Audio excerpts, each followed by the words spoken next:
as I remember, you have to go down. There was a sign back there on a post that says incoming trucks, turn left on Powell.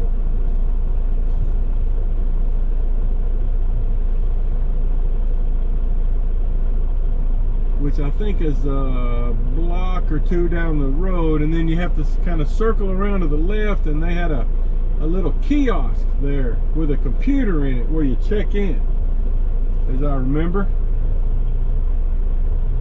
Well, I don't know what they still got the railroad blinking lights on, and this guy in front of me is on a radio. Okay.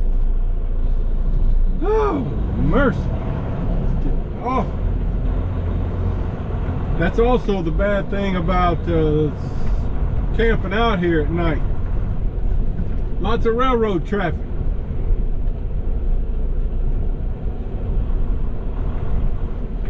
Oh man. Okay.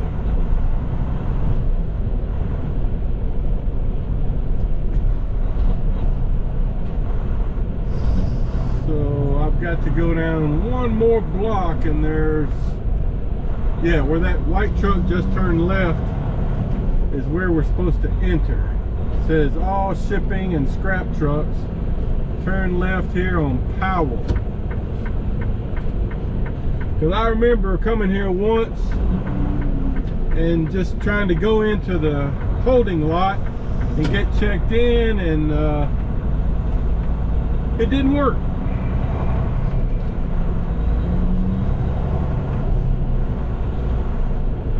So yeah, this place is old. I mean, it's tucked way down here in the old part of Birmingham. All right, here's another sign. It says all shipping trucks must check in, proceed to check-in kiosk, which is up here to the left.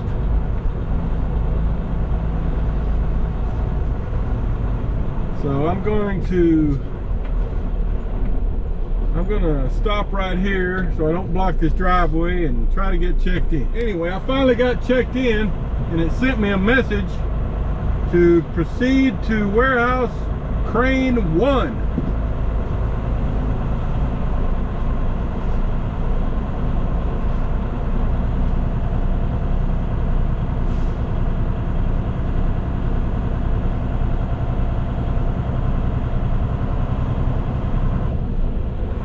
So, the way it works, as I remember,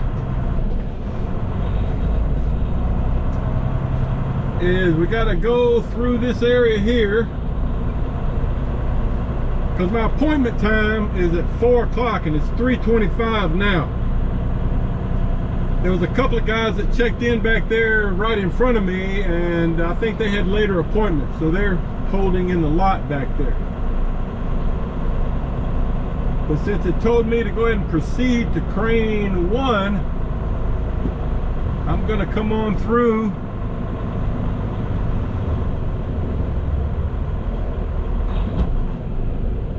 and as I remember, there's a scale house after we get through this area in front of us.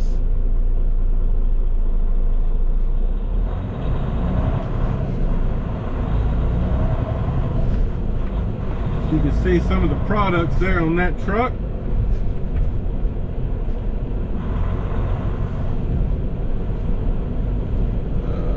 Okay, all right, so just showing you a little bit of it.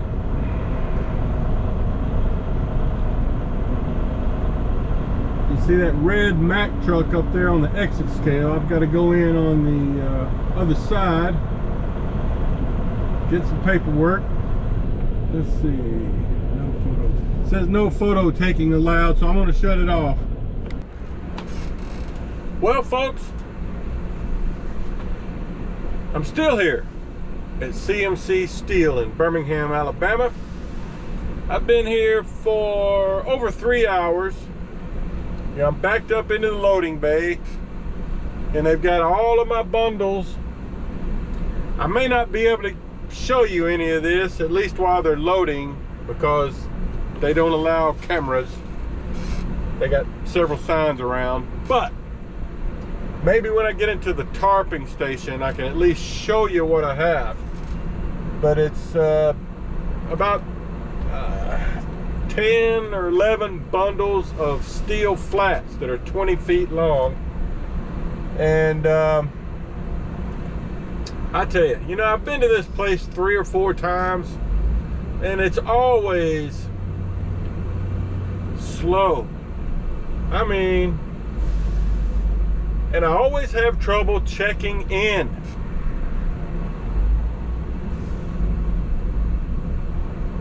I still don't know why I couldn't check in. You know, I tried to check in at the kiosk and it wouldn't accept my shipping number. So I called my fleet manager to see if there was a different shipping number.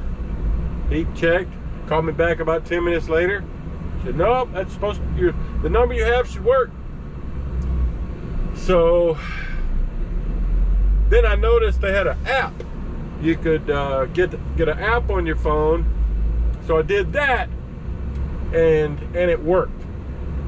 So, you know, and that's all after having to take the detour around all the trains. There's a train stalled out there on the track, been there all day. I hope it's gone in the morning so I don't have to take that detour to get out of here, but we'll see. Because I'm gonna have to stay here overnight. That's usually what happens with me when I come here. And it's a crappy place to stay because you're surrounded by railroad tracks, active trains. Oh, so anyway, you know, I'm getting loaded, and this place, they won't put wood blocks in between the bundles. I even asked, because it says so on my paperwork that the customer wants at least 3 blocks, I think it said, in between each bundle. You know, they want space so they can get an overhead crane chain or strap around each bundle. But they won't put blocks in between the bundles. They'll separate the bundles, but they won't put blocks, you know, like Maverick likes us to do, you know, where you can put a belly strap around it to keep them tight. So my product is 2 layers. So I got 3 timbers on the trailer, a layer of product, and then 3 timbers on top of that product, and then some more on top. So 2 layers, and I built a bulkhead, an extra tall bulkhead. So you know, for a little peace of mind there. But anyway, that's what's happening. You know, it's frustrating every time I come here. You know, it's just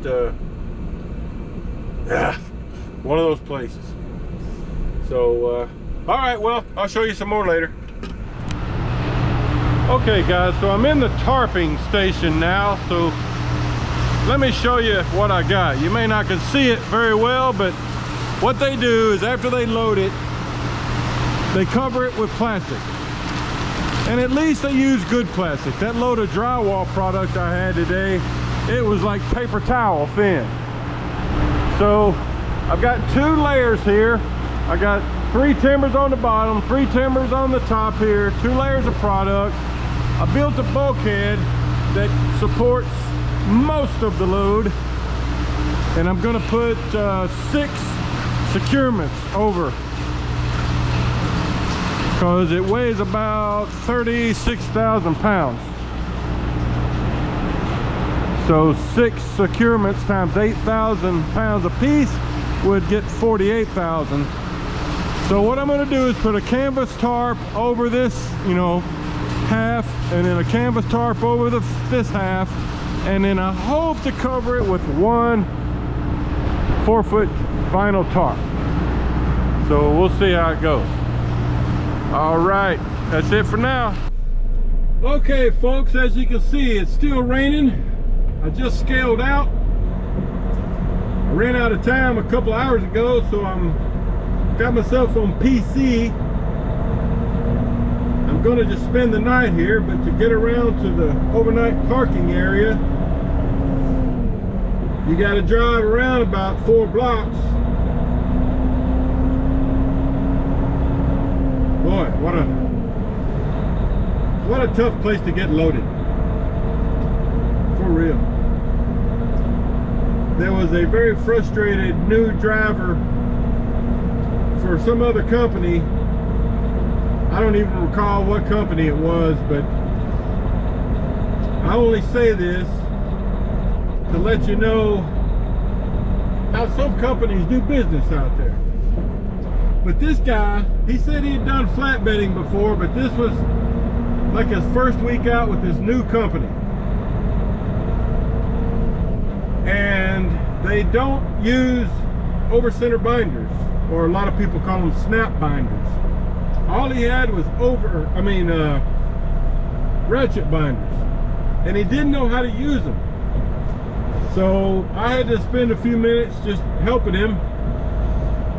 But I can't imagine a company sending a flatbedder out here without, first of all, without giving him some over-center binders. But if you're not going to give him some, make sure he knows how to use what you are giving him. That poor kid, he was very frustrated. And I told him, I said, well, you know, I don't mind helping you because I'm going to stay here overnight anyway. I'm out of time. And he said he was out of time too, but he wasn't staying here because he didn't have any food. I said, well, I got food, so I'm okay, but man, I do not recommend coming out here without any food, folks. Because now, you know, it's 8:15 p.m. He's going to have to try to go find a parking spot, which won't be easy anyway. And he's hungry. All right, so basically I'm circling back around the way we first came in when I got here, and man, has it been raining. Woo! I was talking to my wife on the phone as I was securing and tarping, and the rain was so hard and noisy on that metal tarping building that we could barely hear each other. So we kind of cut our conversation short. All right, so here's the little holding lot right up here, kind of straight across through this stop sign. You know, it ain't nothing great, that's for sure. And there are active railroad, you know, trains that come through here. In fact, you can see one straight ahead sitting there.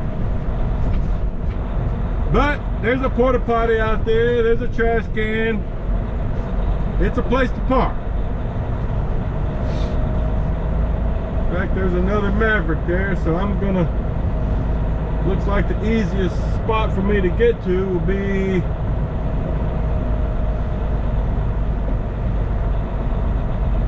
man, I want to be as far away from that train track as I can get. Oh man, oh man.